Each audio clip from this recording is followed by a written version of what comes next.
여러분, 혹시 이런 생각 해보신 적이 있으신가요? 나는 분명히 열심히 사는데 왜 이렇게 돈이 안 모일까? 계획도 세우고 절약도 하는데 희한하게도 늘 예상치 못한 지출이 생기고 돈은 들어오자마자 사라집니다. 그런데 이상하지 않나요? 어떤 사람은 딱히 뭘 하지 않아도 돈이 흘러들고 심지어 가만히 있어도 기회가 찾아옵니다. 이 둘의 차이는 노력이 아니라 바로 공간의 기운에 있습니다. 그리고 놀랍게도 진짜 부자들은 절대 하지 않는 풍수 실수 세 가지가 바로 그 차이를 만듭니다. 오늘 이 영상을 보시면 혹시 지금 당신이 복을 막고 있는 건 아닌지 명확하게 알 수 있을 겁니다. 첫 번째 실수, 현관 앞을 막는 사람은 기회를 막습니다. 복은 항상 가장 먼저 현관에 도착합니다. 현관은 단순한 출입구가 아니라 집 안으로 들어오는 기운의 통로, 복의 입구입니다. 그런데 우리가 자주 저지르는 풍수적 실수는 바로 이 현관 앞을 막아버린다는 것입니다. 쌓여있는 택배 박스, 먼지 쌓인 신발 더미, 필요 없는 우산, 유모차, 청소도구, 이런 것들이 현관 앞에 늘어져 있다면 복은 초인종도 누르지 못하고 돌아서게 됩니다. 조선시대 풍수가들은 현관은 복의 숨구멍이라 했습니다. 집이 복을 들이마시고 내뱉는 첫 번째 호흡이 바로 입구에서 시작되기 때문입니다. 좋은 소식이 자꾸 엇갈린다. 기회가 와도 내 차례는 아닌 것 같다. 대인관계가 막히고 중요한 일이 어긋난다. 이런 일이 반복된다면 당신의 현관부터 점검해 보셔야 합니다. 현관은 밖과 안을 잇는 운의 다리입니다. 복은 어두운 문보다 밝고 정돈된 문을 먼저 두드립니다. 부자들은 절대 현관을 어지럽히지 않습니다. 그들이 알고 있는 풍수의 진리는 단순합니다. 현관을 비우면 기회가 들어온다. 오늘 딱 10분 신발 몇 켤레와 택배 박스를 치워보세요. 당신의 집 앞에 멈춰있던 운과 복이 다시 걸음을 시작할지도 모릅니다. 현관을 정리하셨다면 이제 집안의 시선이 어디를 향하고 있는지 점검할 차례입니다. 바로 거울입니다. 거울은 단순한 인테리어 소품이 아닙니다. 풍수에서 거울은 기운을 증폭하거나 반사시키는 강력한 도구로 여겨집니다. 그래서 제대로 두면 재물운을 2배로 불리고 잘못 두면 복 자체를 밀어내는 칼날이 됩니다. 그런데 놀랍게도 많은 집에서 이 강력한 기운의 물건을 무심코 반사만 하도록 배치해버립니다. 대표적인 잘못된 거울 방향으로는 현관을 정면으로 마주 보는 거울, 들어오는 폭과 기운을 곧바로 튕겨내는 구조입니다. 들어오자마자 복이 거울을 보고 뒤돌아 나간다는 말, 그냥 미신이 아닙니다. 침대 끝에 거울을 두는 구조, 수면 중 기운이 안정되지 못하고 깊은 휴식이 방해됩니다. 실제로 불면증이나 악몽을 겪는 분들 중 이런 구조를 가진 분들이 꽤 많습니다. 부엌에 불과 물이 동시에 비치는 거울, 물과 불이 상충하며 집안의 조화가 깨집니다. 특히 이 조합은 재물 다툼을 유발하는 구조로 해석됩니다. 풍수적으로 이상적인 거울 위치로는 다음과 같습니다. 햇빛이 잘 드는 창 옆, 밝은 기운을 확산시키고 집안에 따뜻한 흐름을 만듭니다. 거실 한쪽 벽, 문을 등지게 배치, 좋은 기운은 받아들이고 나쁜 기운은 밖으로 흘려보냅니다. 거울 앞에 복의 상징물 배치, 복주머니, 다복문양 장식, 화분 등으로 복을 비추고 불러옵니다. 그리고 집안에 이런 흐름이 있다면 거울 위치를 의심하세요. 대인관계가 이유 없이 틀어진다. 성사 직전의 거래가 자꾸 무산된다. 밤마다 기운이 뒤숭숭하고 불안하다. 손님이 오래 머무르지 못하고 나가려 한다. 이 모든 것은 거울이 복을 반사하고 있을 가능성을 보여줍니다. 지금 거울을 한번 바라보세요.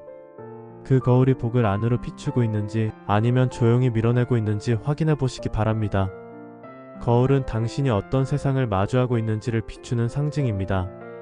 하지만 방향 하나, 위치 하나에 따라 그 세상이 복을 품은 집이 될 수도 있고 기운을 밀어내는 집이 될 수도 있습니다. 부자들의 집에는 거울이 많습니다. 하지만 그 거울들은 단 하나도 복을 외면하지 않습니다. 이제 당신의 거울은 복을 반기는 창입니까? 아니면 기회를 거절하는 벽입니까? 지금 한번 거울을 바라보세요. 그리고 그 거울이 당신의 삶에 어떤 시선을 보내고 있는지를 느껴보시기 바랍니다. 그런데 거울처럼 눈에 보이는 것만이 복의 흐름을 막는 것은 아닙니다. 우리가 흔히 간과하는 세 번째 실수는 바로 집안의 기운을 가두는 구조물들을 방치하고 있는 것입니다. 풍수에서 가장 중요하게 여기는 것 중 하나는 기운의 흐름입니다.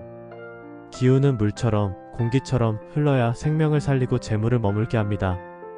하지만 현대의 집 구조는 오히려 이 흐름을 막는 방향으로 설계되는 경우가 많습니다. 가장 흔한 예가 너무 높게 쌓인 가구입니다. 현관 옆에 키보다 높은 신발장을 세우거나 거실 한가운데 벽처럼 세운 책장. 이런 구조물들은 부의 기운이 한 방향으로만 맴돌게 만들고 결국 집 전체의 순환을 끊어버립니다. 또 하나, 통로를 막는 수납 구조도 치명적입니다. 특히 부엌과 거실 사이 또는 안방과 화장실 사이에 수납장이나 파티션 혹은 이것저것 쌓아둔 박스가 놓여 있다면 그 자리는 기운이 지나야 할 길목일 가능성이 높습니다.